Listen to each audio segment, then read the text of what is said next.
জনাব শামীম ওসমান আপনাকে আমাদের অনুষ্ঠানে স্বাগত জানাই। বাংলাদেশের রাজনীতিতে শেখ হাসিনা গত 15 বছর যে দুঃশাসন যে অপকর্ম চালিয়েছেন তাকে শক্তিশালী করতে তার পাশে থাকতে আপনার একটা সক্রিয় অবস্থান ছিল, আপনার কাছ থেকে একটু আমরা এটা শুনতে চাই। ভারতে পলাতক আছেন মাননীয় প্রধানমন্ত্রী শেখ হাসিনা, এবং আমি বিষয়টাকে আগের থেকে আজ করছিলাম যে এরকম কিছু একটা ঘটনা ঘটতে পারে। আমি এই কথাটি এটা প্রমাণ করতে চাই না যে ওনারা করেছেন দেখে আমাকে করতে হবে, এটা আমি বলতে চাই না। আমাকে দলের থেকে জানানো হয়, সরকার প্রধান থেকে প্রধানমন্ত্রী জানান যে আমার উপরে হামলা হবে। ইট ইজ ট্রু যে আমাকে দেশ ছেড়ে যেতে হয়েছে, এবং আমি যে দেশ ছেড়ে গেছি সেটা জাতির পিতার কন্যা মাননীয় প্রধানমন্ত্রীর একবার না কয়েকবারের নির্দেশের পরিপ্রেক্ষিতে। আমি আমাদের সজীবদের জয় একটা ফেসবুকে এই যে আমেরিকা গত 2 দিন আগে একটা স্ট্যাটাস দিয়েছেন, 3-4 দিন আগে, ডক্টর ইউনূস শান্তির জন্য নোবেল পুরস্কার দেওয়া হয়, যাদেরকে আমরা শ্রদ্ধা করি এবং সারা জীবন করবো। ট্রু যে এরা অনেক ভালো কাজ করেছে, এবং আমি নিজেও চাই যে ভোটের অধিকার হোক। আমি কোন ধরনের হত্যাকাণ্ডকে আমি সমর্থন করি না, এবং করা উচিত, তাহলে আমি মানুষ হিসেবেই গণ্য হবো না। আমরা কি শুধু নেগেটিভ কথা বলবো, পজিটিভ কথা বলবো না? 800 কোটি মানুষ যদি চায় একজন মৃত মানুষকে জাগিয়ে তুলবে, তা তো জাগিয়ে তুলতে পারবে না, তাই না? তো একজন মানুষকে আমি খুন করে দিব, এই বিষয়টাকে আমি একজন মানুষ হিসাবে, আমি যদি মৃত্যু হয়ে যায় আমি কোনোদিন এটাকে সাপোর্ট করব না।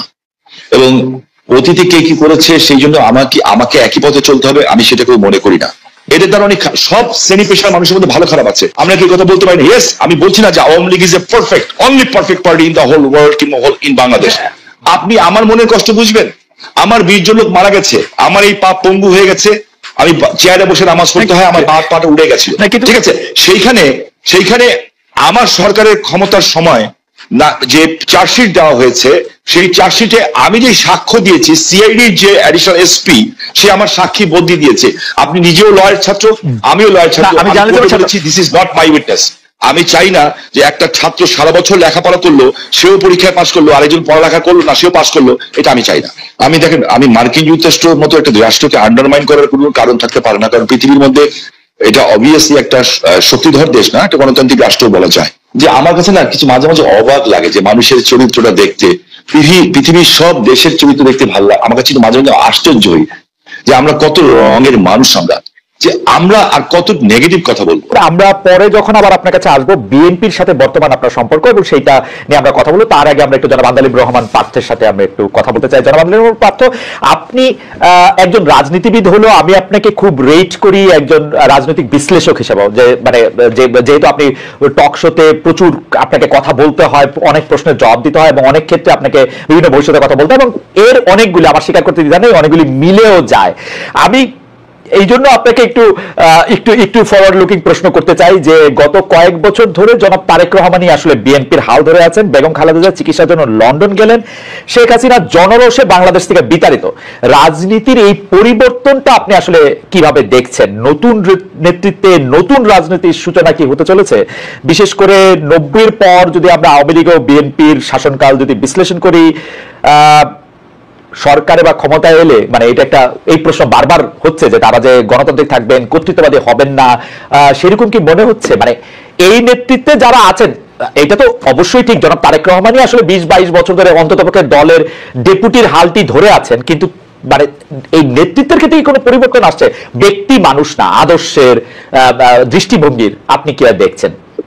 একটু আপনাকে ধন্যবাদ খালেদ, আপনি তো অনেক ওয়াইড একটা প্রশ্ন করেছেন আমাকে। আমি একটু ব্যাকগ্রাউন্ডে যাব। দেখুন, আপনি সমষ্টিগতভাবে যদি বাংলাদেশের রাজনীতির অবস্থা দেখেন, গত 17 বছরে যে একটা ভীতির একটা সংস্কৃতি আমাদের রাজনীতিতে ছিল, যার কারণে 17 বছর কিংবা 20 বছরে ভালো মানুষগুলি রাজনীতি থেকে দূরে সরে যায়। এই কারণে অফকোর্স একটা ভ্যাকুয়াম সৃষ্টি হয় রাজনীতিতে, কারণ 17 বছর আপনি জানেন যে কোনো রাজনীতি করতে গেলেই একটা গুম খুনের একটা ধারণা ছিল, বা মানুষ রাজনীতিবিদদের উপরে কেন জানি বলবো না, মানুষের যথেষ্ট রিজন ছিল রাজনীতিবিদদের থেকে দূরে সরে যাওয়া। এবং বলে না যে জোকাররা যখন পার্লামেন্টে যায় তখন জোকাররা মেম্বার অফ পার্লামেন্ট হয় না, পার্লামেন্টটা সার্কাস হয়ে যায়।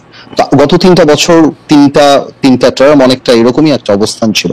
তো এই কারণে, আর তারেক রহমান সাহেবকে নিয়ে আপনি যে কথা বললেন, উনি গত 10, 12, 15 বছরে যেভাবে বিএনপিকে বিদেশে বসে যেভাবে নেতৃত্ব দিয়েছেন এবং নিচ থেকে ওপর পর্যন্ত, সত্যি কথা বলতে উনি আওয়ামী লীগের মাথা খারাপ করে দিয়েছেন। যে বাইরে থেকে সাংগঠনিক ভাবে উনার যে নেতৃত্ব ছিল, ন্যাচারালি বিএনপি ভাঙতে পারেনি, বিএনপি পথচ্যুত হয়নি বা অন্যদিকে যায়নি।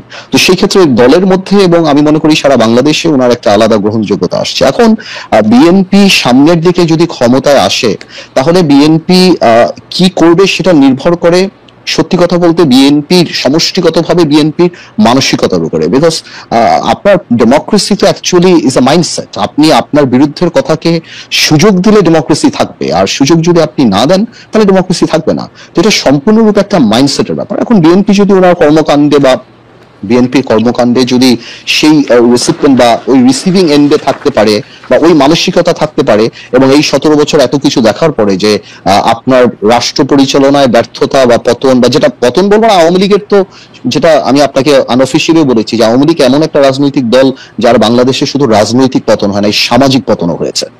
যে এই ধরনের সামাজিক পতন আগে হয়নি, বিকজ আওয়ামী লীগের অবস্থানটা, আওয়ামী লীগের অ্যাট্রসিটিটা, আওয়ামী লীগের দুর্নীতি বা সবকিছু একটা হাউস ওয়াইফের কাছে, একটা সাধারণ শিশুর কাছেও চলে গিয়েছিল, এবং এই লাস্টে যে গণহত্যাগুলি। তো আমি সেটাই বলবো যে এখন তো আর নির্দিষ্ট শত্রু লাগবে না আমাদের পতনের জন্য। আমরা যদি আওয়ামী লীগ থেকে শিক্ষা না নেই, আমরা যদি ডেমোক্রেসি প্র্যাকটিস না করি, তাহলে অদৃশ্য শত্রুও আমাদেরকে সেটা করে দিতে পারে। আমার মনে হয় ভবিষ্যৎটা আমি বলতে পারবো না, এটা ইস্যুর উপর নির্ভর করবে। আজকে পর্যন্ত আমি আমার জায়গা থেকে বিএনপির সাথে যতখানি কথা বলছি, যতখানি রাজনীতি করছি, আমি যথেষ্ট অ্যাকোমোডেটিভ। এবং আপনি যদি ইদানিংও দেখেন বিএনপির 31 দফা থেকে আরম্ভ করে অন্য সবকিছু, বিএনপি আমাদের সবার সাথেই কথা বলছে, সবার কাছ থেকে ড্রাফট নিচ্ছে, সবার কাছ থেকে উপদেশ নিচ্ছে, তারপর ওনারা এটা বাস্তবে আসছে। তো আমি যথেষ্ট অ্যাকোমোডেটিভ নেচার বিএনপির দেখতে পাচ্ছি। সো ইনশাল্লাহ আমি প্রোগ্রেসিভ থিঙ্কিং, আমি মনে করি আর খারাপ কি হবে, ইনশাল্লাহ ভালোই হবে। এখনকার গুম খুন নিয়ে আপনি আসলে কি বলবেন? যে সরকারের জায়গা থেকে বারবার অস্বীকার করা হচ্ছে, কিন্তু এটি একটি বাস্তবতা। এই বাস্তবতাকে শামীম ওসমান কিভাবে দেখে, আমাদের যদি খুব সংক্ষেপে একটু বলতেন। আমি আপনাকে একটা জিনিস স্পেসিফিক্যালি বলতে চাই খুব পরিষ্কার ভাবে।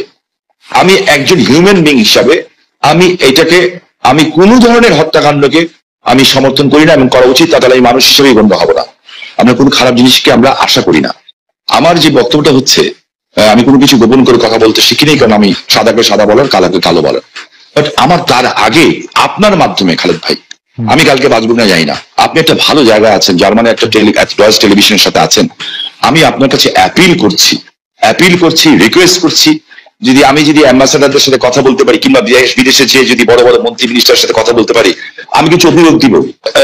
নারায়ণগঞ্জে 7 মার্ডার হলো, আমি কিন্তু উইদিন 45 মিনিটসের মধ্যে, 45 মিনিটের মধ্যে দেশের সর্বোচ্চ জায়গায় আমি এই খবরটা পৌঁছে দিই, কারণ আমার কাছে খবর এসেছিল যে এই ঘটনা র্যাব দ্বারা সংগঠিত হয়েছে, র্যাবের কিছু মানুষ দ্বারা সংগঠিত হয়েছে, এই মেজর আরিফ সহ এরকম যারা আছে।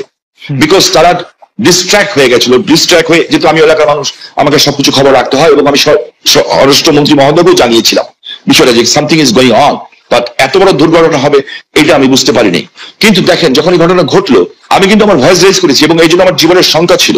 জনাব শামীম ওসমান, আপনার নিশ্চয়ই মনে আছে একরামুল বলে চট্টগ্রামের একজন কাউন্সিলর, তার মেয়ে যখন বলছিল বাবা তুমি কান্না করছো যে, এবং তারপরে যখন তাকে গুলি করে হত্যা শব্দ আমরা শুনলাম, সেই সময়ের মধ্যে কিন্তু আমরা অনেকেই বলছিলাম যে এইখানেই এটি শেষ হওয়া উচিত, কিন্তু এটি আসলে শেষ হয় নাই।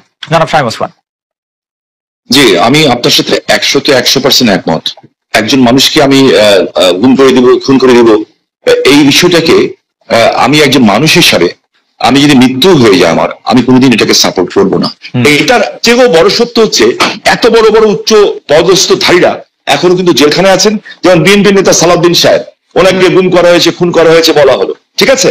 তো বিএনপি নেতা সালাউদ্দিন সাহেব কিন্তু পাওয়া গেল ভারতে। আমার চোখের সামনে যখন নারায়ণগঞ্জে একটা পরিবার আগুন দিয়ে বাসে পুড়িয়ে মেরে ফেলা হলো, আমার চোখের সামনে নারায়ণগঞ্জের যাত্রাবাড়িতে বাসে শুয়েছিল ড্রাইভার আর কন্ট্রাক্টর, তাকে আগুন দিয়ে পুড়িয়ে মারে হলো। ওস্তাদকে মাথা দিয়ে যে কন্ট্রাক্টর পুড়িয়ে ফেলে, 85 জন মানুষকে পুড়িয়ে ছাই করে দেওয়া হলো। এটার নাম রাজনীতি। আর তাদের বিচার হলো না কেন? যারা আগুন সন্ত্রাস করলো এই দেশে, যারা পুলিশকে পুড়িয়ে মারলো, সাংবাদিককে পুড়িয়ে মারলো, জজ করে বোম মারলো, এবং বিভিন্ন স্কুল সেন্টার উড়িয়ে দিল।